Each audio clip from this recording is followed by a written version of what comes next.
지난주에 저희가 12장 말씀을 다 마치지 못하고 끝을 맺었습니다. 12장 17절 말씀 함께 읽도록 하겠습니다. 17절 시작.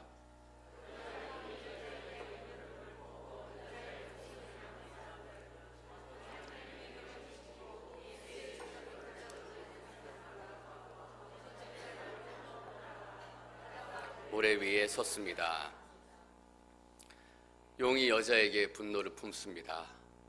용이 여자만 보면 화가 나는 거예요. 용이 교회만 보면 화가 나는 거예요. 용이 믿음이 신실한 크리스찬만 보면 화가 나고 분이 나는 거예요. 왜냐하면 자기의 과거가 자꾸 생각나요.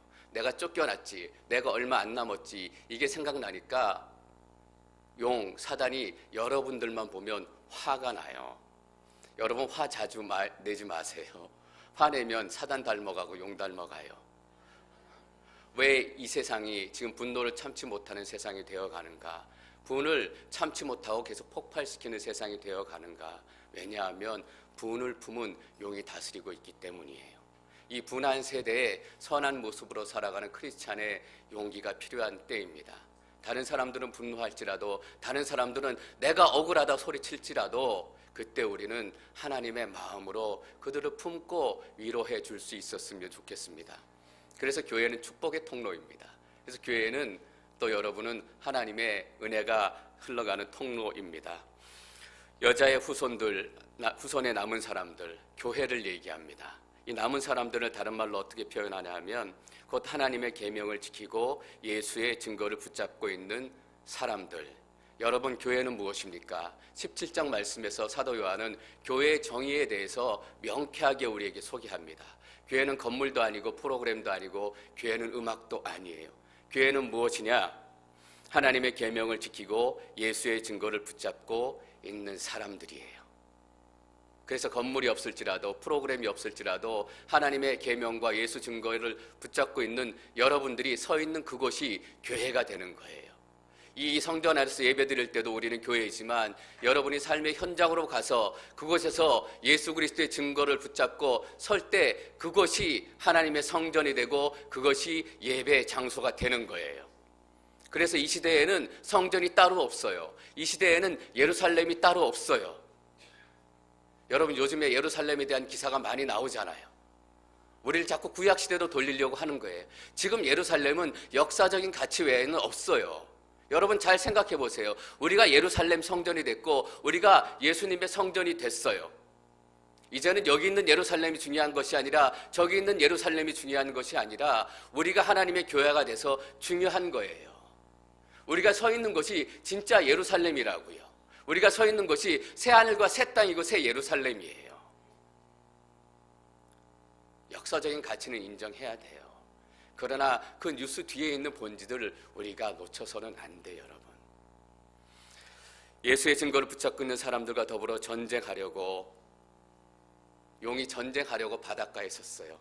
야외 예배 드리려고 바닷가에 선 게 아니라 그 전에 바닷가에서 셀몬도 잡으시면서 야외 예배 드렸던 그 추억을 말씀하시는 분들이 계시더라고요. 그 야외 예배 드리고 서로 즐겁게 교제하려고 바닷가에 선 것이 아니라 전쟁하려고 바닷가에 선 거예요. 이 바닷가에 선 사람들이 또 있었어요. 이스라엘 백성들이 출애굽하려고 막 도망 나와서 막 쫓겨가서 어디에 서요? 홍해 앞에 그 바닷가에 서요. 뒤에 땅에서는 바로 군대가 쫓아오고 앞에는 홍해라는 건널 수 없는 큰 장벽이 막고 있어서 앞으로 가지도 못하고 뒤로 서지도 못하고 이 바닷가는 이스라엘 백성들이 딱 죽기에 적당하고 딱 죽기에 알맞은 그곳이에요. 아니라 다를까 13장에 보면 앞에 막고 있는 바다에서 짐승이 올라와요. 뒤에 막고 있는 땅에서도 짐승이 올라와요. 이걸 얘기하고 싶은 거예요, 여러분. 그래서 그 짐승의 이야기가 13장에서 시작이 돼요. 13장을 나누기 전에 우리가 잊지 말아야 될 게 하나 있어요. 13장의 짐승은 적그리스도를 얘기해요. 666을 얘기해요. 그렇게 말도 많고 그렇게 얘기도 많은 적그리스도 666, 거기에 대해서 우리가 나눌 거예요. 근데 여러분 13장의 주제가 뭔지 우리가 잊지 말아야 돼요. 13장의 주제는 적그리스도도 아니고 666도 아니고 두 짐승도 아니에요. 13장의 주제는 하나님의 주권이에요. 5절 말씀 저희가 함께 읽겠습니다. 5절 시작.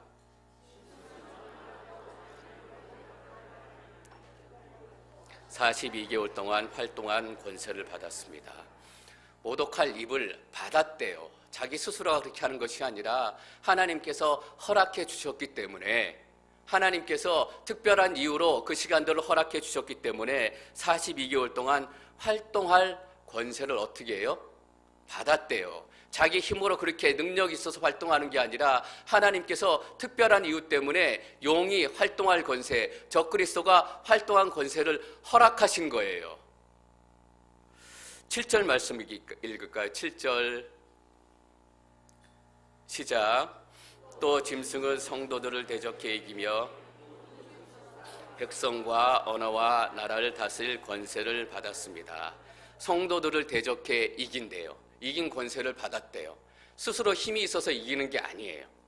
이기는 권세를 누가 줬어요? 하나님께서 주셨다라는 거예요. 마치 짐승이 이기는 것처럼 보여요. 짐승은 이 승리를 위장하려고 해요. 자기가 패배했지만 이 승리를 위장해서 패배를 가리려고 해요. 여러분, 우리 삶에 병이 우리 인생을 이긴 것 같아요. 배고픔이 우리 인생을 이기는 것 같아요. 사람들이 우리의 핍박을 이긴 것 같아요. 그런데 하나님께서 특별한 이유 때문에 허락해 주셨다라는 거예요. 여러분, 성경을 보시면서 우리가 깨닫고 잊지 말아야 될 게 있어요. 성경은 하나님의 영광을 드러내기 위해서 기록한 거예요. 이 성경을 읽으면서 우리는 우리의 인생의 목적을 찾아가요. 우리의 인생의 목적은 우리의 영광을 드러내는 것이 아니라 하나님의 영광을 드러내는 거예요. 내가 나를 찬양하도록 너희를 창조했다라고 이사야서에서 말씀해요. 우리의 인생의 목적은 뭐예요? 하나님을 찬양하는 거예요. 근데 내 인생을 찬양하고 싶고 나를 자꾸 드러내고 싶으니까 화도 나고 분도 나고 억울하기도 하고 눈물도 나는 거예요. 내가 아픈데 내 인생의 영광이 어떻게 드러나요? 내가 배고픈데 어떻게 내 이름이 드러나요? 여러분, 진짜 하나님께서 계획하신 건 뭐냐면 그 아픔을 통해서 하나님의 영광이 드러나기를 원하시는 거예요. 그 배고픔을 통해서 하나님의 영광이 드러나시기를 원하는 거예요. 그래야 성경이 말이 되고 그래야 하나님의 말씀이 말이 되잖아요. 내가 힘들어 죽겠는데 무슨 내 영광이 드러나겠어요? 그러니까 때때로 우리가 아프기도 하고 힘들기도 하고 어렵기도 해요. 여러분, 병이 우리를 이긴 것 같아요. 눈물이 우리를 이긴 것 같아요. 근심이 우리를 이긴 것 같아요. 여러분 기억하세요. 그건 사단의 가짜 승리예요. 하나님께서 진짜 승리를 우리에게 허락해 주시기 위해서 42개월 동안 일시적으로 허락하신 거예요. 이 짐승이 적그리스도라고 불리든 666이라고 불리든 권력이라고 불리든 그것은 하나님의 통치 아래서 활동하고 있는 거예요. 여러분 힘들죠? 그러나 그 힘듦도 하나님께서 허락하셨기 때문이에요. 잠깐 다른 얘기 한 가지 하고 넘어갈게요. 이때 아니면 이야기를 할 기회가 없을 것 같기 때문이에요. 42개월 동안 하나님께서 활동할 권세를 주셨대요. 42개월, 1260일, 한때, 두때, 반때, 3년 반 이런 표현이 계속 나와요. 어떤 학자들, 어떤 분들은 이것들을 액면 그대로 숫자로 해석해요. 그래서 어떻게 해석하냐 하면 여러분 7년 대환란이라는 이야기 표현 많이 들으셨을 거예요. 이전에는 많이 그런 얘기를 했는데 지금 그런 얘기하는 학자들이 점점 줄어들고 있어요. 이 문자 그대로 42개월 3년 반을 읽었기 때문이에요. 그래서 두 증인의 이야기가 나오잖아요. 두 증인이 활동할 때까지를 전 3년 반, 두 증인이 죽고 사단이 나타나고 짐승이 나타난 이유를 후 3년 반이라고 얘기해요. 짐승이 나타난 이 시기가 또 핍박이 강해지고 핍박이 극심해진다라는 이야기예요. 그래서 전 3년 반, 후 3년 반, 대환란, 7년 대환란 이런 얘기를 여러분 들으셨을 거예요. 그래서 이 42개월 3년 반은 문자 그대로 읽는 거예요. 근데 이런 질문을 제가 하나 던지고 싶어요. 13절만 봐도 한번 보세요. 바다에서 짐승이 나와요. 바다는 뭐예요? 진짜 바다가 아니라 상징이잖아요. 짐승은 진짜 짐승이 나오는 게 아니라 상징이잖아요. 그리고 표범이라는 게 나와요. 진짜 표범이 나오는 게 아니라 상징이잖아요. 하늘에 해도 있고 달도 있어요. 다 상징이잖아요. 근데 42개월만 진짜 문자일까라는 질문을 던지게 돼요. 그래서 요즘에는 학자들 가운데 이 42개월 3년 반 다 상징으로 읽어요. 예수님께서 십자가에 달리시고 승천하신 이후에 교회가 지나야 되는 이 시대를 얘기하는 거예요. 그래서 이전에 주장하던 7년 반을 주장하는 학자들의 일부는 이 환란이 닥치기 전에 교회가 휴거한대요. 그래서 교회와 믿음의 성도들은 이 7년의 대환란을 지나지 않게 된대요. 맞든 틀리든 그렇게 됐으면 좋겠어요. 얼마나 좋겠어요, 여러분. 그냥 하는 게 틀리고 그게 맞아서 그 환란을 우리가 지나지 않고 그냥 미리 휴거하고 하늘나라 갔으면 좋겠어요. 그럼 제 바람이에요. 근데 하나님의 말씀을 자꾸 묵상하다 보니까 그건 진짜 7년을 얘기하는 것 같지 않다라는 거예요. 그래서 여러분들 7년 대환란 이렇게 주장하는 이야기들 들으실지 몰라요. 그런 의미에서 그렇게 얘기하나 보다. 그런 주장도 있나 보다라고 여러분들이 생각하시면 돼요. 싸우실 필요 없어요. 그렇게 됐으면 좋겠습니다 라고 여러분들이 그냥 얘기해 주시면 돼요. 이 얘기를 다른 곳에서 할 기회가 없을 것 같아서 지나가기 전에 얘기하는 거예요. 잊지 말아야 될 것은 적그리스도가 13장의 주제가 아니라 하나님의 주권이라는 거예요. 우리는 병의 지배를 받는 사람들이 아니라, 우리는 눈물과 근심의 지배를 받는 사람들이 아니라 하나님의 통치를 받는 하나님의 백성들입니다. 13장 1절 말씀 2절 말씀부터 읽을까요? 13장 2절 말씀 읽습니다. 2절 시작. 내가 본 짐승은 표범처럼 생겼고 그의 발은 곰의 발 같고 그의 입은 사자의 입 같았습니다. 용은 이 짐승에게 자기의 능력과 자기의 권자와 큰 권세를 주었습니다. 표범 같기도 하고 사자 같기도 하고 곰 같기도 하고 포악하기도 하고 생기고 두렵게 생겼다라는 그런 의미예요. 근데 이것이 어디서 나왔냐 하면 다니엘서 7장에 나왔어요. 제가 오늘 좀 설교를 가능하면 심플하게 하려고 해요. 여러 가지 구약의 배경도 있지만 그 배경들 다 생략하고 심플하게 전하는 게 여러분들에게 좋겠다라고 생각이 돼요. 근데 구약의 이 한 구절은 저희가 꼭 읽어야 돼요. 다니엘서 7장 4절에서 7절까지 말씀 저희가 조금 긴데 함께 읽겠습니다. 7장 4절부터 시작. 첫 번째 짐승은 사자같이 생겼지만 독수리의 날개를 가졌습니다. 내가 보고 있는 동안 그 짐승은 날개가 뽑히더니 땅에서 몸을 들어 올려 사람처럼 두 발로 서고 사람의 마음을 가졌습니다. 두 번째 짐승은 곰같이 생겼습니다. 그것은 몸을 들고 뒷발로 서 있었으며 그 입의 이빨 사이에 갈비 뼈 3대를 물고 있었습니다. 누군가 그 짐승에게 일어나서 고기를 많이 먹어라 하고 말하는 소리가 들렸습니다. 계속해서 살펴보니 표범같이 생긴 짐승이 있었습니다. 그 등에는 새의 날개가 4개 달려 있었습니다. 또 이 짐승은 머리가 4개인데 다스리는 권력을 받았습니다. 그날 밤 환상 가운데 4번째 짐승을 보았는데 그 짐승은 무섭고 사나우며 힘이 아주 강했습니다. 그 짐승은 쇠로 된 큰 이빨로 부서뜨려 먹고 또 먹다 남은 것은 발로 짓밟았습니다. 그 짐승은 먼저 나온 다른 짐승들과 달리 뿔이 10개나 있었습니다. 하나님께서 다니엘에게 보여주신 환상이에요. 여러 제국을 얘기해요. 그리스, 헬라, 페르시아, 메데, 또 바벨론, 로마 이런 제국들을 상징해요. 근데 설명하는 게 이렇게 돼 있어요. 첫 번째 짐승은 사자같이 생겼대요. 두 번째 짐승은 곰같이 생겼대요. 세 번째 짐승은 표범같이 생겼다라는 거예요. 근데 오늘 2절에서 읽은 말씀은 어때요? 내가 본 짐승은 표범처럼 곰 같고 사자 같대요. 이 첫 번째, 두 번째, 세 번째로 나누어져 있던 환상이 요한에게는 하나로 다 합쳐진 거예요. 두 가지 의미예요. 그만큼 요한이 본 짐승이 강력하고 포악하다는 얘기예요. 다른 세 짐승들의 모든 힘을 다 합친 것처럼 포악하다라는 의미이고, 또 두 번째 중요한 의미가 있어요. 한 시대의 나라, 한 시대의 사람만을 얘기하지 않는다라는 거예요.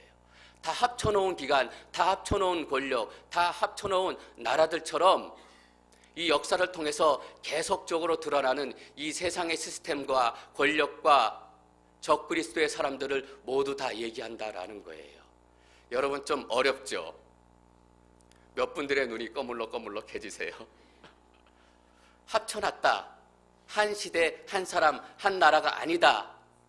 그렇다라고 여러분들이 생각하시면 돼요. 왜냐하면 사도 요한이 짐승을 얘기할 때 로마와 로마 황제를 마음속에 생각했을 거예요. 여러분 로마 싱대 황제와 로마가 우리에게 무슨 의미가 있어요? 또 어떤 사람들은 앞으로 올 적그리스도를 예측하느라고 적그리스도가 누구인가라고 계속 연구해요. 제가 자료를 찾아보니까 적그리스도로 호칭되었던 사람들이 너무나 많아요. 히틀러 당연하죠. 무솔리니, 스탈린, 고르바초프. 루터는 카톨릭 교회를 이 짐승으로 표현하기도 했어요. 그리고 뭐 최근에는 존 F 케네디, 오바마, 로널드 레이건, 수많은 사람들이 적그리스도로 호칭되고 예상하며 나갔던 거예요. 그래서 많은 사람들이 적그리스도가 앞으로 다가올 어떤 엄청난 존재다라고 생각을 해요. 여러분 앞으로 다가올 엄청난 괴물이 우리 삶에 무슨 의미가 있어요? 그렇지 않아요? 100년 후에 200년 후에 나타날 권력과 괴물과 히틀러 같은 사람이 직접 우리 삶에 무슨 영향이 있어요? 그런 의미라면 하나님께서 말씀을 통해서 적그리스도에 대해서 말씀해 주실 필요가 없었다라는 거예요. 이게 중요해요. 요한일서 2장 18절 말씀 읽겠습니다. 2장 18절 시작. 자녀들이여 지금 마지막 때입니다. 그리스도를 적대하는 사람이 올 것이라고 여러분이 들은 대로 지금 그리스도를 적대하는 사람들이 많이 나타났습니다. 그래서 우리는 지금이 마지막 때인 줄 압니다. 그리스도를 적대하는 사람들, 이 사람들이 적그리스도예요. 근데 요한일서에서 사도 요한은 뭐라고 얘기했어요? 적대하는 사람, 적그리스도가 여러분에 많이 나타났습니다 라고 얘기해요. 요한일서 4장 3절 읽겠습니다. 4장 3절 시작.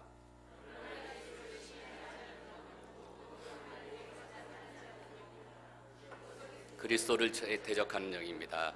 여러분 그 영이 올 것이라는 말을 들었는데 지금 세상에 이미 와 있습니다 라는 거예요.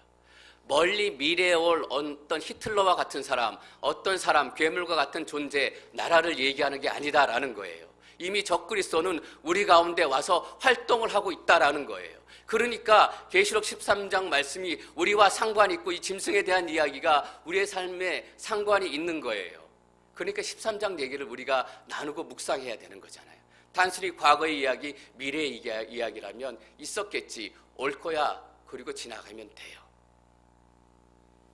그 영이 올 것이라는 것, 적그리스도의 영이 온다라는 거예요. 적그리스도 영의 실체가 무엇일까, 진짜 본질이 무엇일까라는 것을 오늘 말씀을 통해서 규명하려고 해요. 13장 1절 말씀 읽습니다. 13장 1절 시작. 그때 나는 바다에서 짐승이 올라온 것을 보았습니다. 그 짐승은 10뿔과 7머리를 가졌는데 그의 10뿔에는 10면류관이 있고 그의 머리에는 하나님을 모독하는 이름이 있었습니다. 짐승이 적그리스도가 올라오는데 짐승이에요.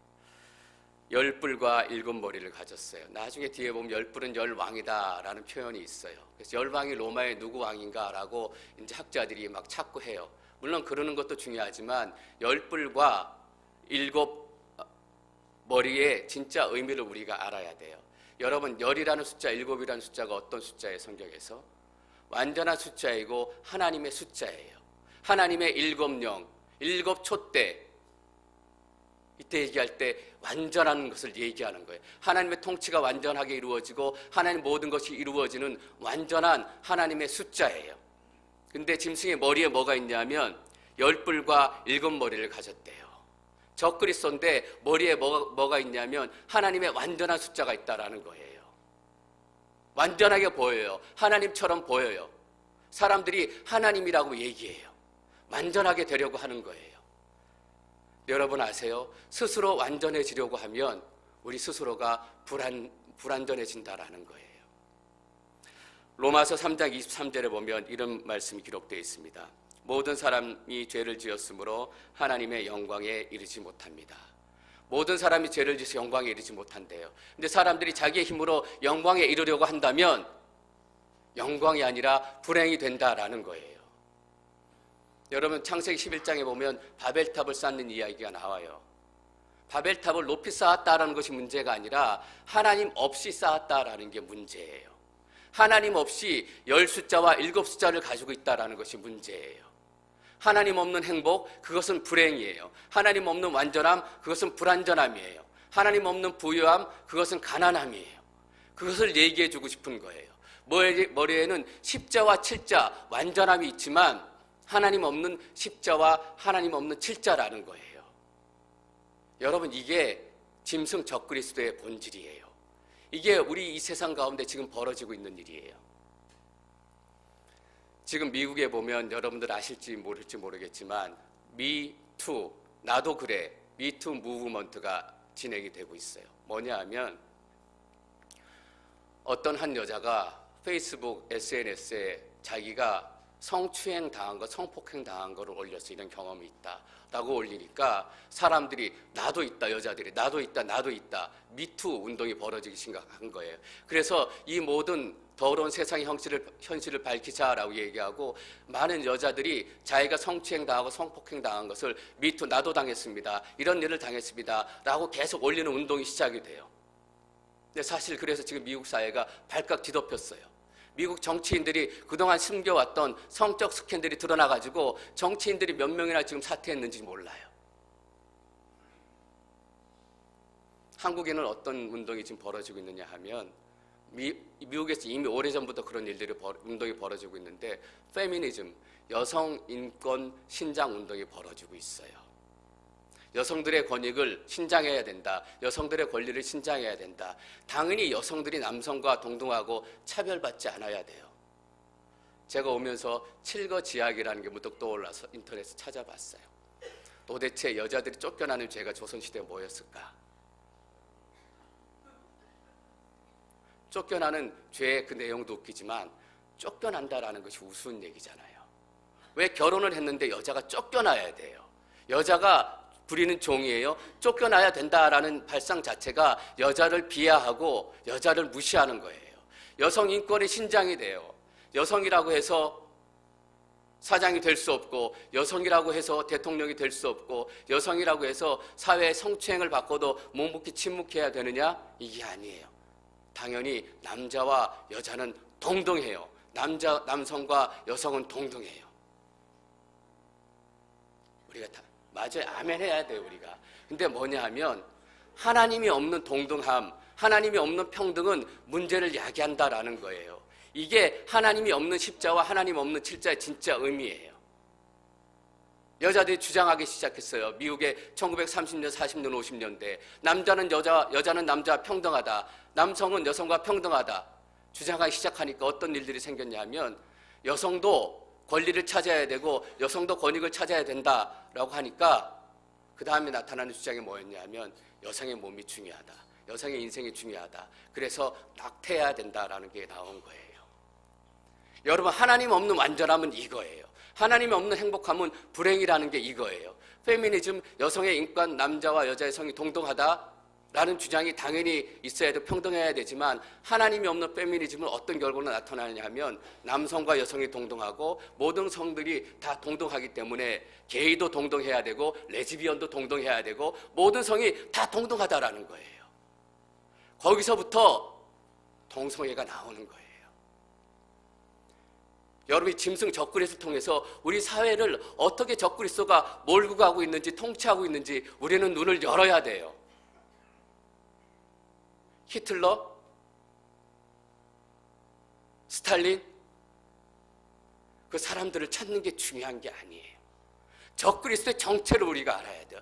이 시스템을 어떻게 통치하고 있느냐. 하나님 없이 여권신장 운동하다. 그래서 여권신장 한국의 운동이, 페미니즘 운동이 본격화되면서 어떤 주장이 동시에 나오냐 하면 낙태를 우리도 합법화해야 되고 낙태도 우리 마음대로 할 수 있도록 바꿔야 된다라는 주장이 국회 안에서 나오기 시작해요. 하나님 없는 정치가 이렇게 변하게 된다고요. 사람들이 보기에는 완전한 숫자처럼 보여요. 십자처럼 보이고 칠자처럼 보이고 그것을 쫓아가면 유토피아가 있는 것 같고 평등이 실현이 될 것 같아요. 여러분 좀 어려운 얘기일 수 있어요. 그러나 우리가 영적인 눈을 열어야 돼요. 그렇게 어려운 얘기 아니에요. 적그리스도의 실체가 뭔지 우리가 알아야 돼요. 동성의 출발이 바로 거기에요. 성이 평등하다. 당연히 평등해요. 근데 성이 평등하다는 운동이 하나님 안에서 시작이 돼야 된다는 거예요. 13절에 보세요. 짐승은 10뿔과 7머리를 가졌는데 그 10뿔에는 10면류관이 있고 10면류관이 있대요. 10면류관이 있다는 것은 왕권을 가졌다는 거예요. 다른 의미로 하면 우리 혼자 힘으로는 대결할 수 없는 강력한 군사력, 강력한 경제력, 강력한 정치 권력을 가졌다는 거예요. 영적인 싸움은 절대 우리 혼자 살 수 없어요. 우리 공동체가 함께 해야 되고 교회가 함께 기도해야 되고 예수 그리스도가 함께 해야 된다는 거예요. 그리고 뒤에 뭐라고 기록되어 있냐면 그의 머리에는 하나님을 모독하는 이름이 있습니다. 바로 이거예요. 십자와 칠자 완전함이 하나님이 빠진 완전함이다라는 거예요. 여러분, 하나님이 빠진 십자와 칠자는 어떻게 돼요? 하나님이 빠진 십자와 칠자는 666이 된다라는 거예요. 그게 666의 진짜 의미예요. 13장 18절 읽겠습니다. 13장 18절 시작. 지각 있는 사람은 그 짐승의 숫자를 세어보십시오. 그것은 사람의 수이며 그 숫자는 666입니다. 666은 뭐예요? 7이 되고 싶어하는 숫자예요. 얼마나 7이 되고 싶으면 6이 3개나 있겠어요. 하나님이 없는 7은 6이 된다라는 거예요. 하나님이 없는 행복은 불행이 된다라는 거예요. 하나님이 없는 성공은 죄가 된다고, 실패가 된다라는 거예요. 이게 666의 진짜 의미예요. 666을 아라비아 숫자에 맞춰 무슨 숫자에 맞춰가지고 이렇게 숫자를 넣어가지고 많이 맞춰요. 그래서 어때는 언더 히틀러가 나오기도 하고 스탈린이 나오기도 하고. 레이건 대통령의 원래 풀네임이 윌리엄 로널드 레이건이에요. 윌리엄이 영어 스펠링이 6개예요. 로널드가 영어 스펠링이 6개예요. 레이건이 영어 스펠링이 6개예요. 그래서 윌리엄 로널드 레이건이 666 적그리스도다 그렇게 얘기하는 거예요. 성경을 너무 우습게 보는 거죠, 여러분. 하나님을 너무 우습게 보는 거죠. 우리가 미혹당하고 현혹당하는 거예요. 하나님께서 더하기 빼기 하라고 계시록을 주셨겠어요? 더하기 빼기 해가지고 적그리스도가 누군지 찾아내라. 하나님을 그렇게 유치한 하나님으로 만들지 마세요. 적그리스도가 히틀러다, 로널드 레이건이다, 그걸 얘기하려고 하는 게 아니에요. 열심히 연구해서 666 드디어 찾았다. 그게 아니라 우리의 삶을 지배하고 있는 666의 실체를 보라는 거예요. 하나님 없이 이루어지는 번영들, 하나님 없이 이루어지는 문화.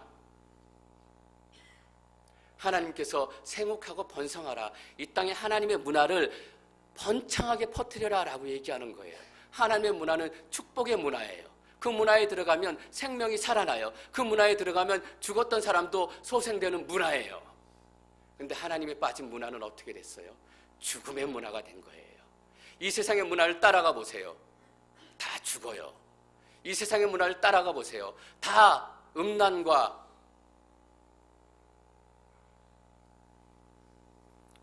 그래서 하나님과 함께 성공하는 게 중요해요. 하나님 없이 성공하려고 하니까 남들을 짓밟아야 되잖아요. 하나님 없이 교회 목회에 성공하려고 하니까 저 교회보다 우리 교회가 더 좋아요. 이런 얘기 하는 거잖아요. 창피한 얘기지만 이런 기사 하나 읽었어요. 지금 한국에 이렇게 목회 세습에 대한 이야기가 많잖아요. 뭐 말도 안 되는 이야기가 많지만 진짜 말도 안 되고 창피한 이야기를 하나 들려드릴게요. 어떤 교회에서 담임 목사를 청빙하려고 하는데 이 성도님들이 투표하는데 2번이나 결렬이 됐어요. 그래서 담임 목사 이렇게 청빙하는데 이 채택이 안 되고 한참 동안 공석이 되고 있어요. 왜냐하면 그 교회 담임 목사님이 본인 아들을 담임 목사님으로 세우고 싶어가지고 계속 그 아들만 단일 후보로 올리는 거예요. 근데 계속 부결표가 더 많이 나와가지고 계속 안 되는 거예요. 그 목사님의 목표가 뭔지 아세요? 될 때까지 계속 투표한다예요. 하나님 없는 목회가 이렇게 될 수 있다라는 거예요. 하나님 없는 성공, 하나님 없는 행복, 하나님 없는 종교 생활, 우리가 조심해야 돼요.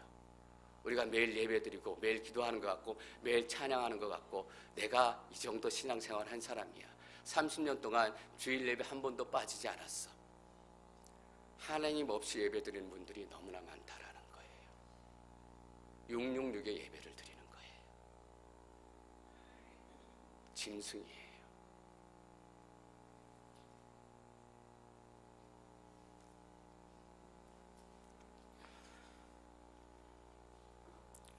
사절 말씀 읽겠습니다. 4절 시작. 사람들이 용에게 경배했습니다. 그들은 그 짐승을 경배했습니다. 누가 이 짐승과 같겠는가? 누가 그를 대적해 싸울 수 있겠는가? 3절 말씀을 제가 읽어볼게요. 짐승의 머리를 가운데 하나가 치명상을 입어 죽게 된 것 같았습니다. 그러나 그 치명상이 치료되자 온 땅이 감탄하고 그 짐승을 따랐습니다. 머리 중에 하나가 치명상을 입어서 다 죽게 된 것 같았는데, 다 죽었는데 다시 살아난 거예요. 다시 부활한 거예요. 짐승의 적그리스도의 특징 중에 하나는 뭐냐면 하나님을 계속 흉내내는 거예요. 용이 두 짐승을 데리고 나오잖아요. 삼위일체예요. 삼위일체로 활동한다는 거예요. 아버지가 아들에게 권세와 아버지의 아들에게 권력을 주는 것처럼 뒤에 3절에 보면 4절에 보면 그 용이 이 짐승의 권세와 권저와 보좌를 줘요. 그래서 용이 시키는 대로 해요. 뭐냐 하면 말씀이 육신이 되어 이 땅 가운데 거하시며 하나님의 아들이 이 땅 가운데 성육신 하신 것처럼 그 짐승도 용의 성육신이에요. 근데 죽었던 것처럼 해서 부활한 거예요.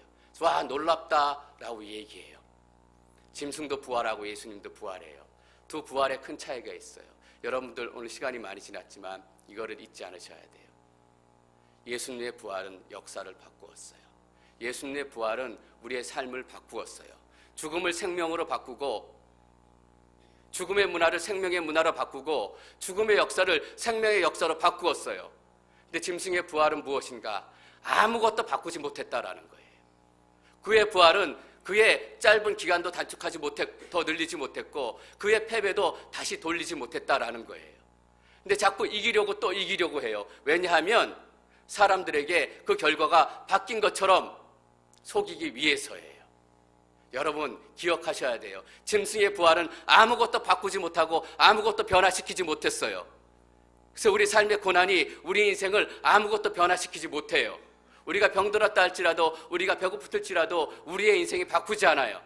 왜냐하면 우리의 인생은 예수 그리스도의 부활 때문에 바꾸어졌기 때문이에요. 우리 교회의 운명은 바뀌지 않아요.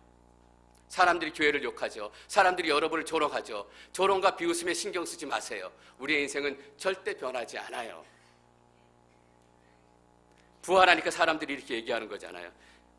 용이 그 짐승에게 권세를 주자 사람들이 용에게 경배했습니다. 또 그들은 짐승을 경배하며 말했습니다. 누가 이 짐승과 같겠는가? 이 말이 뭐냐면 짐승이 하나님이다라는 거예요.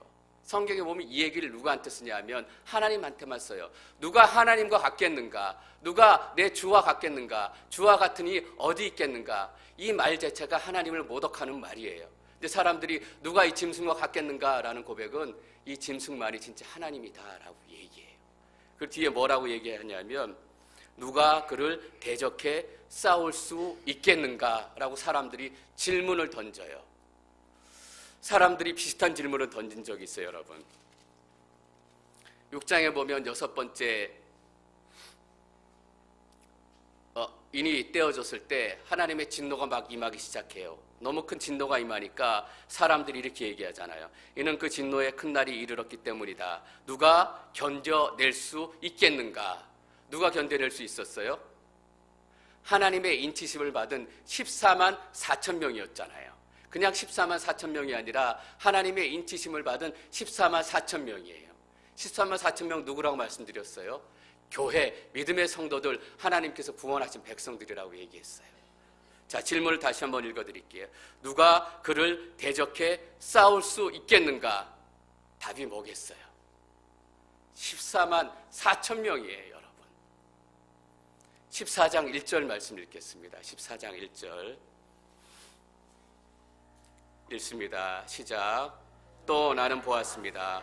어린 양이 시온산에 서 있고 그와 함께 14만 4천 명이 서 있는데 그들의 이마에는 어린 양의 이름과 그분의 아버지의 이름이 쓰여 있습니다. 14장에서 이 질문에 대한 대답을 하고 싶은 거예요. 누가 이 짐승들과 싸울 수 있겠는가? 14만 4천 명, 그냥 14만 4천 명이 아니라 그와 함께 어린 양과 함께 서 있는 14만 4천 명이에요. 7장의 표현으로 하면 인침을 받은 14만 4천 명이에요. 누구예요? 여러분이다라는 거예요.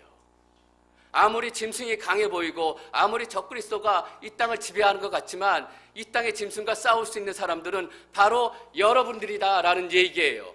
누구와 함께? 어린 양 예수 그리스도와 함께. 하나님께서는 여러분들에게 이 땅의 소망을 가지고 계신 거예요. 사람들은 하나님 없는 페미니즘을 외쳐요. 사람들은 하나님이 없는 평등을 외쳐요. 그러나 여러분들을 통해서 새로운 역사를 이루기를 원하세요. 하나님이 있는 페미니즘을 이 땅 가운데 이루어다오. 하나님이 있는 성공을 이 땅 가운데 이루어다오. 그래서 교회가 이 땅의 소망이고 여러분들이 이 땅의 소망이에요. 여러분 병 앞에 절망하지 마세요. 고난 앞에 절망하지 마세요. 여러분들은 유일한 통로인 거예요. 다른 길이 없어요. 일어서셔야 돼요.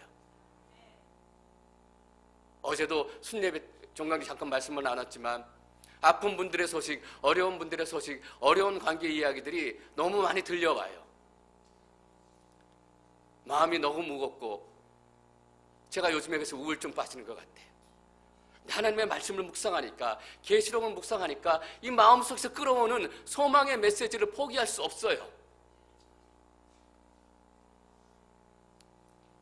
누가 그 진노의 날을 견뎌낼 수 있겠는가? 인침을 받은 14만 4천 명, 누가 그를 대적해 싸울 수 있겠는가? 어린 양과 함께한 14만 4천 명. 저는 여러분들을 통해서 이 하나님의 놀라운 소망이 이 땅 가운데 반드시 이루어질 줄 믿습니다. 그래서 우리 앵커리지 온누리교회는 새롭게 거듭나야 돼요. 성령의 공동체가 돼야 돼요. 여러분 그냥 축 처져 계시지 마세요. 하나님께서 여러분들의 가정, 여러분의 남편, 여러분들의 모든 시각들을 다 바꾸실 거예요.